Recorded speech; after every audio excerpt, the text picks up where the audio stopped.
confers canonical status on a document by deciding what they like the best, which is what liberals are constantly accusing the Orthodox of doing. They liked these ones, they didn't like that one, so they squeezed out all of the feminist gospels, and they squeezed out all the Gnostic gospels, and so on, so on, so on, in order to stamp narrow-minded orthodoxy on things by the 4th century.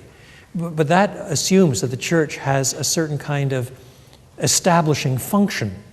And Catholicism has something of that same view in it. That is, it argues that God has established has granted the revelation to the magisterium, and the magisterium works out on the one hand through the written documents and through the magisterium itself to confer a certain kind of authority on those documents and maintain a certain kind of oral tradition. Whereas I would argue that the Scripture's own view of itself is either a book is inspired by God or it's not.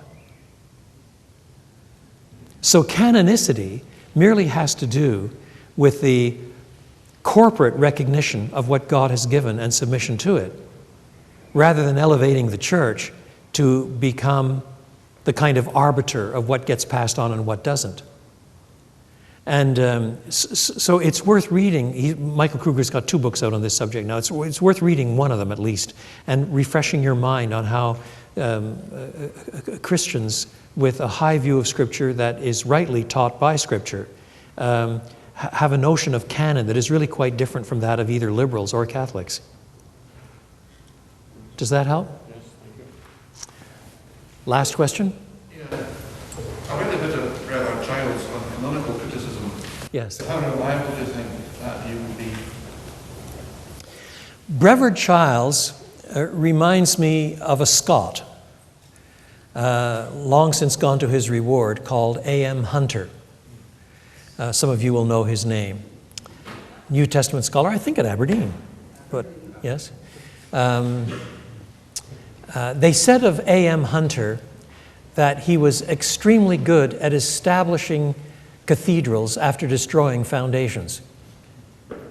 Now, that's not a very kind thing to say, but I understand what is meant by that. That is, Childs is very good at building biblical theological connections while still buying into the standard historical reconstructions that destroy the fundamental historical thatness of what the Old Testament says. I mean, his commentary on Exodus, for example, is really a pleasure to read on so many fronts because it's doing biblical theology forward.